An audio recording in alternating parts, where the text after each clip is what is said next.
Қазақ мультфильмдерінде көптеген құпия кейіпкерлер бар, бірақ бүгінгі видеода айтатын кейіпкер олардың барлығын озып кетті. Себебі оның кім екенін әлі күнге дейін ешкім білмейді. Білмей қалуыңыз да мүмкін еді, бірақ оның кім екенін таптым, және соны сіздерге айту үшін видео түсірдім. Жақсылап жайғасып отырайық, ролик ұзақ болады әрі қызық болады. Сонымен, әне-міненің кім екенін айтпас бұрын оның оқиғасын қысқаша түсіндіре кетейін. Баяғыда бір құмырашы болады. Ол өз-өзімен құмыра сатып тыныш өмір сүріп жүреді. Бір күні оған пакет келеді. Не үшін пакет дедім, өйткені ол басына пакет киіп алған. Сонымен осы пакет құмырашыға саған күшті құмыралар жасап беремін дейді. Тез байып шығасың, анау-пынау, жалпы таза алаяқтардың әңгімесі. Сосын құмыра шығаратын машина арқылы пакет әдемі деген құмыралар жасап береді. Саудагер оларды базарға апарса, жұрттың бәрі таң қалып, құмыраларды толығымен сатып алады. Ақшаны қырып табады, ал ақшаның иісін сезген адам не істейді? Әрине, тағы да көп тапқысы келеді.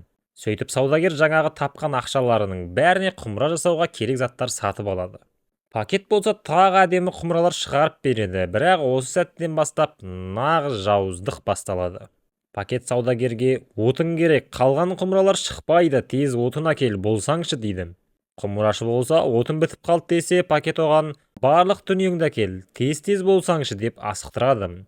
Сөйтіп кейін сауда жасап қайтарып алам деп құмырашы үйі мен дүние мүлкін жағып жібереді. Сөйтіп көп құмыра шығарады.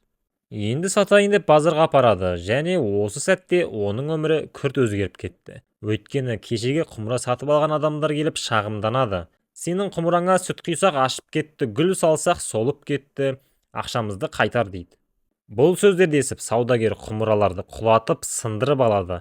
Сосын менде ешқандай ақша жоқ, дүнием де жоқ, тіпті ананың да атын білмеймін дейді. Сол кезде пакет болса, менің атым әне-міне деп жоқ болып кетеді. Бір сөзбен айтқанда құмырашы әне-мінеге алданып қалды. Бұл оқиға бізге қандай ой салады? Тез-тез бай болам деп алаяқтарға ұрынуымыз мүмкін, содан абайлауымыз керек деген ойды бізге авторлар жеткізеді. Құмырашы ақшаға құнығып бар дүниесінен айырылды. Жарайды, бұның бәрі түсінікті, сол үшін басты сұраққа көшейік. Әне-міне сонда кім?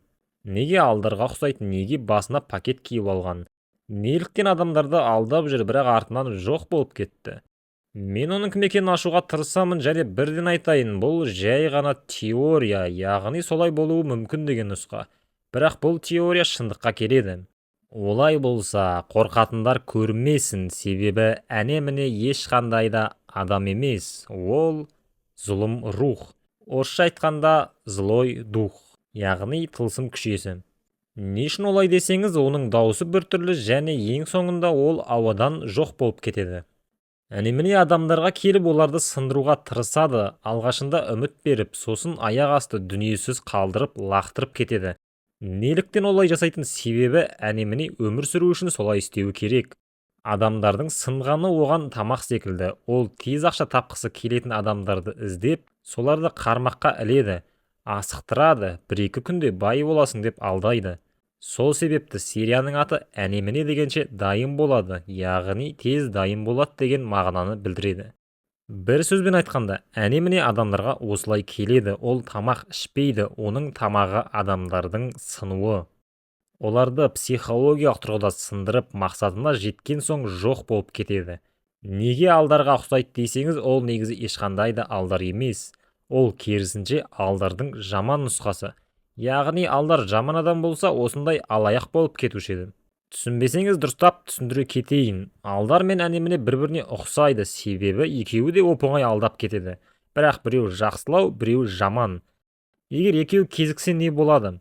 Бұның жауабы оңай, себебі әне-міне алдарды жеңе алмайды, өйткені алдарда ақшаға құнығу жоқ.